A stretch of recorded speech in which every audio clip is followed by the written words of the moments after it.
Hello dear people, I am Dr. Ostarsu. Today we are going to talk about the arrest warrant for Putin and Uyghur people's call to arrest Xi Jinping. The International Criminal Court has issued arrest warrant for Putin for his alleged involvement in war crimes committed during the invasion in Ukraine since February 2022. The charges are about the abduction of thousands of children from Ukraine to Russia. According to the International Criminal Court, the ICC, Putin is suspected of being accountable for the war crime of illegal displacement of population as well as the illicit transfer of people, including children, from the occupied regions of Ukraine to Russia.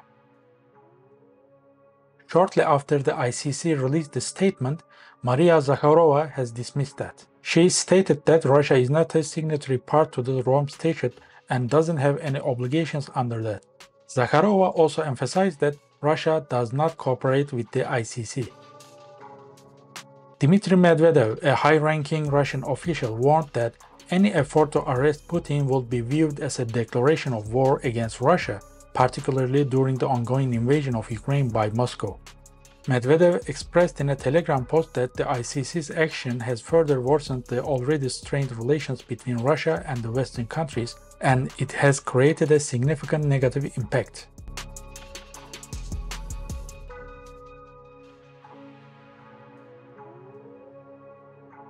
Medvedev also criticized the German Justice Minister in his video response, who stated that Putin would be arrested based on the ICC's warrant if he visited Germany.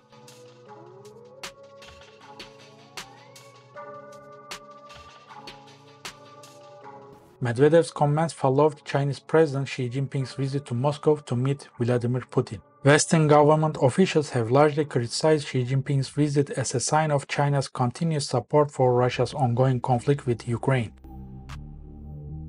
Meanwhile, a group representing the Uyghur people is urging the International Criminal Court to pursue legal action against Chinese President Xi Jinping following the issuance of an arrest warrant for Putin. Salih Hudayar, who leads the East Turkistan Government in exile, has urged the International Criminal Court to take action against Chinese President Xi Jinping. He mentioned Xi Jinping's alleged involvement in the ongoing genocide and crimes against humanity targeting the Uyghur and other Turkic peoples. He argued that the ICC must fulfill justice and complete its obligation to prevent future atrocities by investigating the ongoing genocide and arresting Xi Jinping for his role in this atrocity.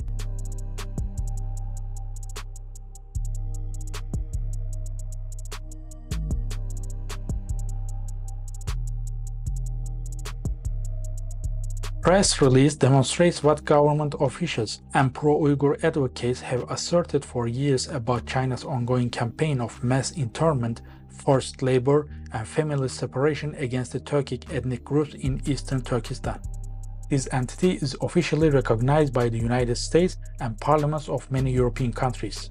Today, over 3 million Uyghurs, Kazakhs, Kyrgyz, and other Turkic peoples are in concentration camps, and millions more in prisons and labor camps as part of China's attempts to prevent East Turkestan's independence. It is worth noting that the press release was announced during the same week when the ICC issued an arrest warrant for Putin and Russian official Maria Lvova-Belova, accusing them of committing war crimes during the invasion of Ukraine.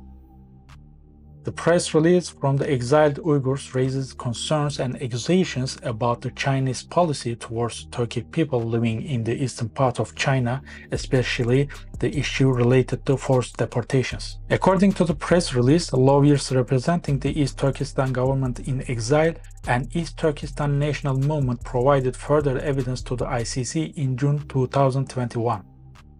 It is demonstrating that the Chinese government has been carrying out a policy of forcibly deporting Uyghur and other ethnically Turkic individuals from countries outside China, including ICC member states like Tajikistan, and returning them to Eastern Turkestan.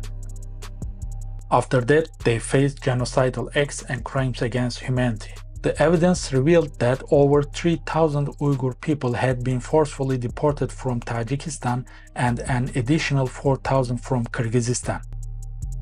Shortly, the announcement highlights the grave human rights violations and atrocities committed against the Uyghur and other Turkic people by the Chinese government. It calls for action by the International Criminal Court to investigate these crimes and hold those responsible accountable. The Chinese government has repeatedly denied any wrongdoing, but the allegations have been supported by numerous governments and international organizations. On the other side, Hungary's position is creating many question marks. It appears that Hungary is a signatory to the Rome Statute that established the International Criminal Court, which means that the country is bound by the court's decision. Therefore, Hungary should arrest Putin if he visited the country, although some politicians reject this. However, it is worth noting that Hungary is a member of the European Union, which has imposed sanctions on Russia over the ongoing conflict in Ukraine.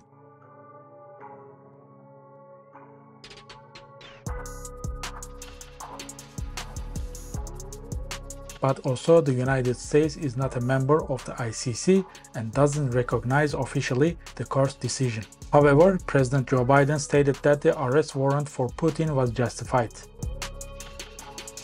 Secretary of State Antony Blinken has urged European Union countries to arrest Putin and hand him over to the ICC if he visits these countries. However, Putin has limited his travel to countries friendly to Russia since launching the invasion of Ukraine. The ICC doesn't try people in absentia, so it is unlikely that Putin will ever stand trial before the court. Orbán has opposed the delivery of Western weapons to Ukraine and has been critical of EU sanctions against Russia. Additionally, Hungary has been seen as slowing down the process of adding Finland and Sweden to NATO. The arrest issue has become another critical initiative which showed the deep concerns of the Western countries towards Russia and China. However, it also consolidated the friendship between Russia and China as we saw the situation during the Xi Jinping's visit to Moscow. So this is time to share your opinions. Don't forget to leave your comments on this issue.